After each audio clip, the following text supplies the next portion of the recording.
What is going on, you guys? AK-40 Kevin here in the gamer heaven, and now that I have bent Sephiroth over and spanked his little Mako-filled bottom, beaten Final Fantasy VII Remaster, or I'm sorry, it's not a remaster, Remake, I am about to give you a full, deep, comprehensive review from everything from the audio to the visuals to the gameplay to the combat system to the in-game to the this, the that. Everything you do and don't want to know about this game I'm going to cover, so let's do it.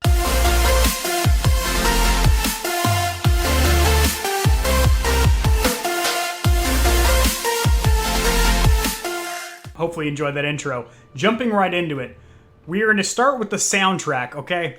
We're going to plug this game into the Stiffy meter and see if it's a flaccid noodle or it's a full-blown veiny rager. And spoiler alert, it ain't limp, boys, it ain't limp. Now, first of all, the soundtrack. 10 out of 10, boys. Much like the original, this wasn't completely digital audio designed.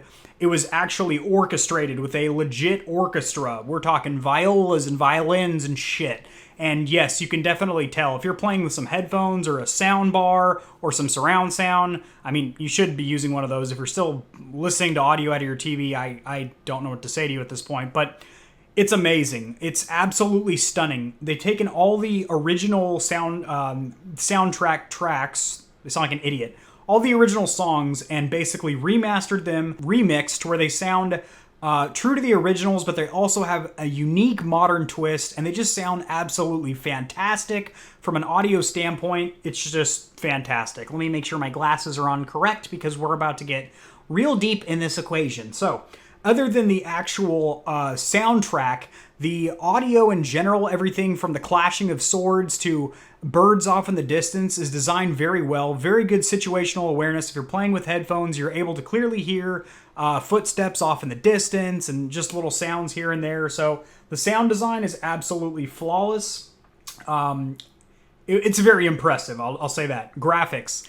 10 out of 10. So the current generation consoles, the PS4, has one foot out the door, obviously. We're getting the new gen consoles around holiday, depending on the whole COVID situation and whatnot. But this is the best graphics that you are going to see. It's right there on par with the hard-hitting AAA titles because that's exactly what this game is.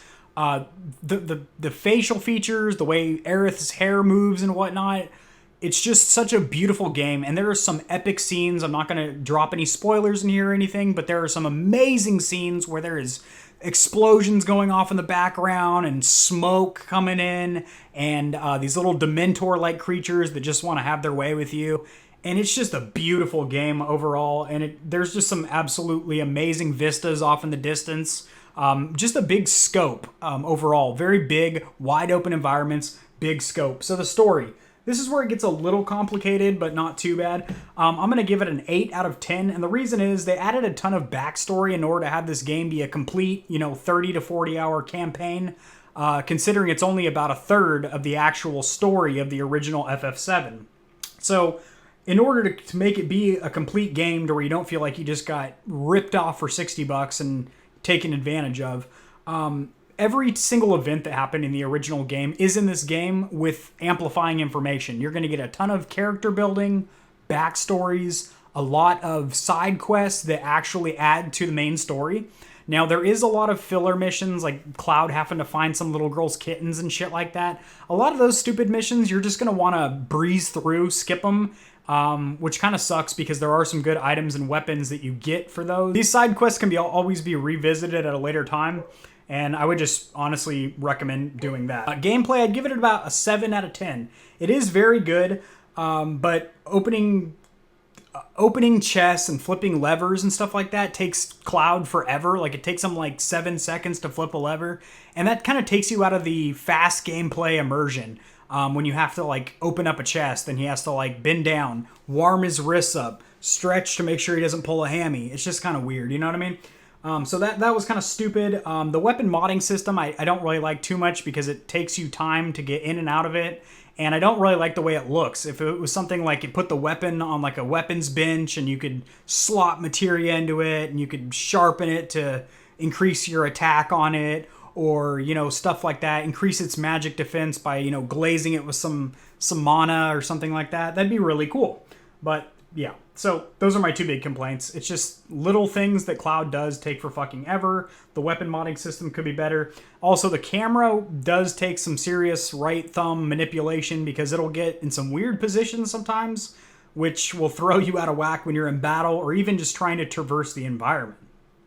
Combat, 10 out of 10. Absolutely 10 out of 10. It is the perfect balance of fast hack and slash gameplay that's exciting and fun, and also stunning to look at when you have a three-party team just doing, everyone's fighting somebody. It reminds me a lot of Final Fantasy 15 when Noctis and his homeboys would just be fucking shit up. So it looks amazing, but there's also a strategic and tactical side where character builds matter. The roles you have character play matters. Whether what weapons you have them using. Are they primarily magic users? Are they healers? Are they support? Are they, frontmen, hitters, whatever. It's just a perfect balance. You can slow down time in battle and, pick and choose which enemy you want to attack, what limb with what attack. You can set up combos where somebody staggers them and then somebody will finish up with something like the Braver, stuff like that. So it's just amazing. Perfect balance. I love the combat. I think that's actually one of the best features of this game. It's addictive and it's challenging.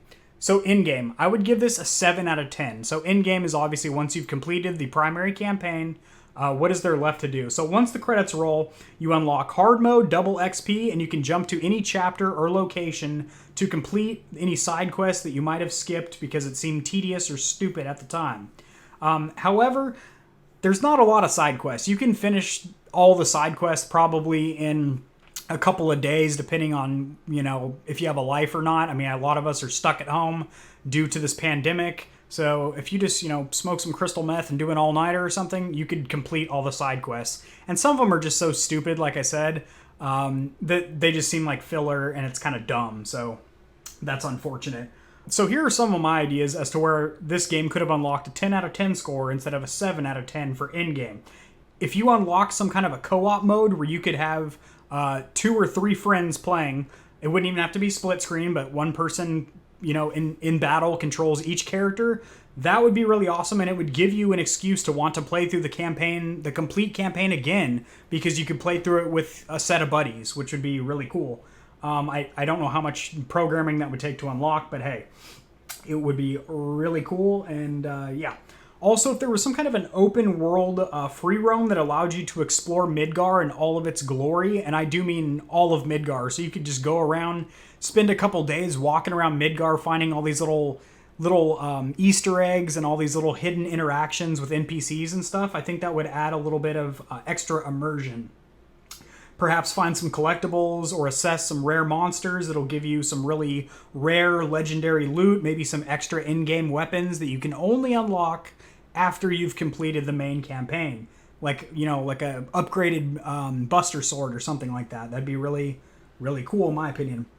Also, it just seems like there's a good amount of replay value, but with some light patches and updates, they could add a lot more. If they just did the co-op mode, some kind of a free roam where you can just go around Midgar and explore shit, which they technically do, but not what I'm talking about, where you can just wander from one location to another, not have to jump from chapter to chapter to get there. Just walk from one end of the map to the other. I think that'd be really, really cool. And then also, like I said, some challenges, some in-game challenges. Assess certain legendary monsters, get some in-game loot. I think that would be really cool. So overall, I'm going to give this game a 10 out of 10. A full-blown, veiny, milk-sneezing rager on the Stiffy meter. This game is tremendous. Everything from the insane orchestra that really tugs on your heartstrings, gets you in your sentimental feelings because it's songs that you've heard, 20 years ago, but it just sounds the best it ever has. And, little tweaks, like, I'm not going to spoil anything, but some of the electronic songs and stuff are just real bangers, as the kids say. Just really sound amazing. The sound design, as long as you're playing as you should with headphones or surround, you'll pick up on so many little aspects that really show you they did not waste any, no expenses were spared designing this amazing game.